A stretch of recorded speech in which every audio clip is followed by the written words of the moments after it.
పేరు పేరున నమస్కారం. మీరందరూ కూడా పోయిన ఎలక్షన్లలో కాంగ్రెస్ పార్టీని గెలిపించాలి. కాంగ్రెస్ పార్టీ గెలిచినప్పుడు మాకు ఇంతకుముందు కాంగ్రెస్ అధికారంలో ఉన్నప్పుడు ఎట్లయితే ఇందిరమ్మ ఇల్లులు వచ్చినాయో మళ్ళా ఇందిరమ్మ ఇల్లులు వస్తాయి అని చెప్పి మీరందరూ కూడా పెద్ద మెజారిటీతో నన్ను గెలిపించడం జరిగింది. మీరందరూ తెలంగాణ వచ్చిన తర్వాత అరే మన భవిష్యత్తు బాగుంటుంది, మనందరికీ డబుల్ బెడ్రూమ్ ఇల్లు వస్తుంది, కేసీఆర్ గారు చెప్పిండ్రు అల్లునికి ఒక రూము, కూరగాయలు చేసుకోనికే కొంచెం జాగా, ఇవన్నీ కూడా ఆయన మనకు కళ్ళలో చూపించండు. కానీ ఎక్కడ కూడా మనకు డబుల్ బెడ్రూమ్ ఇల్లు కట్టలే. ఎక్కడ గ్రామాల్లో మనకైతే డబుల్ బెడ్రూమ్ ఇల్లు కట్టలే, కానీ ఆయననైతే 100 పడకల ప్రగతి భవన్ కట్టుకున్నాడు. అంతేగాక మన గౌరవంలో 100 ఎకరాలలో ఫామ్ హౌస్ కట్టుకున్నాడు. ఆయనకొకటి, ఆయన కొడుకుకొకటి, ఒక అల్లునికి ఒకటి, బిడ్డకొకటి. కానీ ప్రజల గురించి ఆలోచించాడు. మా ప్రజలు కూడా వారికి ఇల్లు ఇస్తాను నేను మాట ఇచ్చిన, ఎట్లనైనా కట్టాలని ఆయన ఆలోచన లేకుండే. ఎందుకంటే ఆయన ఆలోచన ఏముండే, ఎక్కడైతే కమిషన్లు వస్తాయో, ఎక్కడైతే పైసలు ప్రాజెక్టులో ఆయనకు పైసలు వస్తాయో ఆ ప్రాజెక్టులే ఆయన దృష్టి పెట్టాడు. అట్లనే కాళేశ్వరం ప్రాజెక్ట్ ఒకటి, కాళేశ్వరం ప్రాజెక్ట్ పెడితే నాకు కమిషన్లు వస్తాయని మీ అందరికి తెలిసిన విషయమే. అప్పుడు కాకా వెంకటస్వామి గారు ఉన్నప్పుడు ప్రాణహిత చేవల్ల ఈ ప్రాజెక్టు స్థాపించి మన ఈ ప్రాంతానికి 55 ఎకరాలు, మన చెన్నూరు నియోజకవర్గంలో 55,000 ఎకరాలకు నీళ్ళు వచ్చే ప్రాజెక్ట్ని ఆపి దాంట్లో 11,000 కోట్ల రూపాయలు ఆల్రెడీ ఖర్చు పెట్టింది. 33,000 కోట్లలో, అంటే కేవలం 22,000 కోట్లు ఖర్చు పెడితే ఆ ప్రాజెక్ట్ పూర్తిగా అయ్యేది.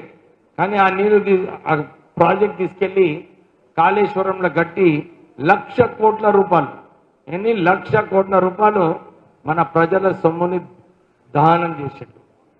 ఈ 2 సంవత్సరాలు ఆ ప్రాజెక్ట్ కూడా ఎట్లా కట్టిండు, ఆ కాంట్రాక్టర్నేమో ప్రపంచంలోనే ధనికుడు చేసిండు మెగా కృష్ణారెడ్డి. కానీ ప్రజలకు ఏదైతే డబుల్ బెడ్రూమ్ ఇల్లు కట్టొచ్చో దాని మీద దృష్టి చూపించలే కేసీఆర్. ఆ ప్రాజెక్ట్ కట్టడం వలన కూలిపోయింది. 2 సంవత్సరాలు నీళ్లు రాలే. మళ్ళీ కూడా ఈ రాష్ట్రంలో మనం ఈ 2 సంవత్సరాలలో 70% కన్నా ఎక్కువ ప్రొడక్టివిటీ మన తెలంగాణ రాష్ట్రంలో జరిగింది. అంటే ఆ ప్రాజెక్ట్ అవసరం లేదన్నమాట కదా. ఆ ప్రాజెక్ట్ నుంచి ఒక్క బొట్టు నీళ్ళు రాకుండా కూడా మనం 70% ఎక్కువ పంట పండించడం జరిగింది. అంటే ఇట్లా ఏదైతే రాష్ట్రంలో 60,000 కోట్ల అప్పుడు నేను 8 లక్షల కోట్ల రూపాయలు చేసి వృధా చేసిండు, ప్రజల సొమ్ముని వృధా చేసిండు కేసీఆర్. అయితే ఇప్పుడు మనకు కాంగ్రెస్ ప్రభుత్వం మీరందరూ కూడా ఓటేసి గెలిపించారు. మీకు ఇందిరమ్మ ఇల్లులు ఇప్పిస్తున్నారు. ఇప్పుడే కలెక్టర్ గారు చెప్పినట్టు ఈ 4 సంవత్సరాలలో మనకు సుమారు 15,000 ఇల్లులు వస్తాయి. కానీ అప్లికేషన్లు వచ్చినాయి మనకు కేవలం 12,000 అప్లికేషన్లు వచ్చినాయి. అంటే ఎవరైతే అప్లై చేసుకున్నారో వాళ్ళందరికీ కూడా ఇందిరమ్మ ఇల్లు వస్తుంది. కొంచెం ఓపిక పడండి, కొంచెం ముందు కొంచెం వెనుక, కానీ అందరికీ ఇప్పించే బాధ్యత రాష్ట్ర ప్రభుత్వం ఉంది. మీ అందరికీ కూడా ఇందిరమ్మ ఇల్లులు కల్పిస్తాం. మీరు ఇంకో విషయం గుర్తుంచుకోవాలి, ఎవరైతే నిజంగా ఫస్ట్ లాట్లో ఎవరికైతే నిజంగా పైకప్పు లేదో, టార్పోలిన్లో ఉన్నారో, బీదతనం చాలా ఎక్కువ ఉన్నదో వాళ్ళకే అలాట్ చేయడం జరిగింది. ఎవరైతే బయట మాట్లాడుకుంటారో సార్ అవకతవకలు, ఎక్కడ కూడా అవకతవకలు కాలేదు. ఎవరు నిజంగా అర్హత ఉన్నదో వాళ్ళకే ఇల్లులు ఇప్పించడం జరిగింది. కొందరు మిస్ అయ్యిండొచ్చు. ఆ మిస్ అయిన వాళ్ళు కూడా నేను ఇదే కోరుతున్నా, మీరు అప్లికేషన్ ఇవ్వండి, కలెక్టర్ గారికి చెప్పి మళ్ళీ ఒకసారి రివ్యూ చేసి ఎవరైతే మిస్ అయినరో వాళ్ళకు కూడా ఇల్లు ఇప్పిస్తామని చెప్పి మీ అందరికీ మళ్ళొకసారి భరోసా ఇప్పిస్తున్నా. కానీ ఇల్లు కట్టుకున్న తర్వాత అదొక ఇంకో విషయం గుర్తుపెట్టుకోవాలి, 600 స్క్వేర్ ఫీట్లనే కట్టుకోవచ్చు. దానికన్నా ఎక్కువ కడితే ఏమవుతుంది, మన బిల్లు రాదు. ఎందుకు రాదంటే ఇది కంప్యూటర్లో పోతుంది. కంప్యూటర్ అక్కడ మనిషి ఉంటాడు కదమ్మా, కంప్యూటర్ తెలుస్తుందా? మీరు కొంచెం కూడా ఎక్కువ కట్టిందనుకో ఆ కంప్యూటర్ రిజెక్ట్ చేసేస్తారు. సో మీరు కొద్దిగా ఇది దృష్టిలో పెట్టుకొని 600 స్క్వేర్ ఫీటే ఇల్లు కట్టుకోండి. మీకు మంచిగా ఇల్లు కట్టుకోనికే రాష్ట్ర ప్రభుత్వం 5 లక్షలు ఇస్తుంది. దాని తర్వాత మీకు కరెంటు 200 యూనిట్లు కరెంటు కూడా ఫ్రీ ఇస్తున్నారు. గ్యాస్ సిలిండర్ 500 రూపాయల గ్యాస్ సిలిండర్ ఇస్తున్నారు. మనకు జబ్బు ఉన్నదనుకో హాస్పిటల్ పోతే 10 లక్షల వరకు మనకు రాజీవ్ ఆరోగ్యశ్రీ స్కీమ్ ఉన్నది. కాన్స్టిట్యుయెన్సీలో మనం దరఖాస్తు తీసుకున్నాము, దానికి ఎంక్వైరీ చేయడం జరిగింది. దాని తర్వాత దాదాపు 15,000 మెంబర్స్ ఎలిజిబుల్ ఉన్నారు. సో సార్ ఇచ్చిన ఇన్స్ట్రక్షన్స్ పరంగా మందమర్రిలో టౌన్లో 2 BHK ఇవ్వడం జరిగింది.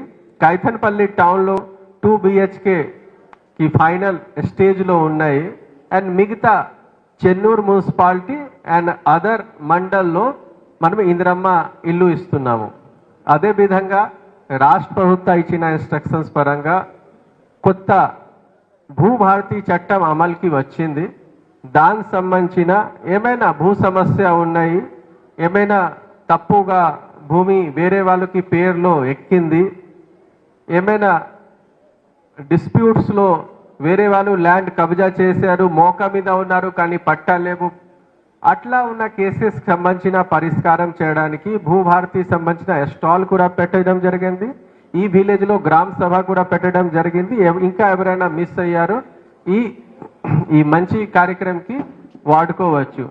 దాంతో పాటు రాష్ట్ర ప్రభుత్వ ఇచ్చిన ఇన్స్ట్రక్షన్స్ పరంగా విద్యా బాధ్య మీద చాలా ఫోకస్ ఉన్నాయి. సో మీ అందరికీ ఒక మంచి న్యూస్ ఇస్తున్నాము సార్. ఈ సంవత్సరం 2500 మెంబర్స్ ఇప్పటి వరకు ప్రైవేట్ స్కూల్ నుంచి గవర్నమెంట్ స్కూల్స్కి వచ్చేసారు సార్. సో అండ్ మా టార్గెట్ 5000 అంటే దాదాపు 20,000 మెంబర్స్ ప్రైవేట్ స్కూల్లో చదువుతున్నారు ఫ్రమ్ క్లాస్ 1 to 10th. మా టార్గెట్స్ ఏమున్నాయి, పర్ సంవత్సరం 5000కి ఖచ్చితంగా మనం షిఫ్ట్ చేయాలి. సో దట్ అందరూ గవర్నమెంట్ స్కూల్లో చదవాలి. మనం దానికి షిఫ్ట్ చేస్తాము కానీ మంచి సౌకర్యాలు లేకుండా ఏ తల్లిదండ్రి పంపరు. కాబట్టి అన్ని స్కూల్స్లో అన్ని రకాల ఫెసిలిటీ ఏర్పాటు చేస్తున్నాము. దాంతో పాటు మీ అందరికీ తెలుసు సార్ ఇన్స్ట్రక్షన్స్ పరంగా కేజీబీబీ అంటే కేజీబీబీ జైపూర్, భీమారాం, చెన్నూరు, కోటపల్లి, మందమరి అన్ని కేజీబీబీ కలిపి దాదాపు 2 crores శాంక్షన్స్ ఇవ్వడం జరిగింది. దాంతో పాటు సార్ ఇచ్చిన పరంగా 6.1 crore రెసిడెన్షియల్ ఫెసిలిటీస్ ఎక్కడ ఉన్నాయి దానికి సార్ కోటా నుంచి ఎస్టీపీపీ సిఎస్ఆర్ కింద 6.1 crore కూడా శాంక్షన్స్ ఇచ్చారు. దాంతో పాటు ఇప్పటి వరకు అమ్మ పాఠశాల కింద 10 కోట్ల రూపాయల స్కూల్ వ్యవస్థ మీద ఖర్చు అయింది.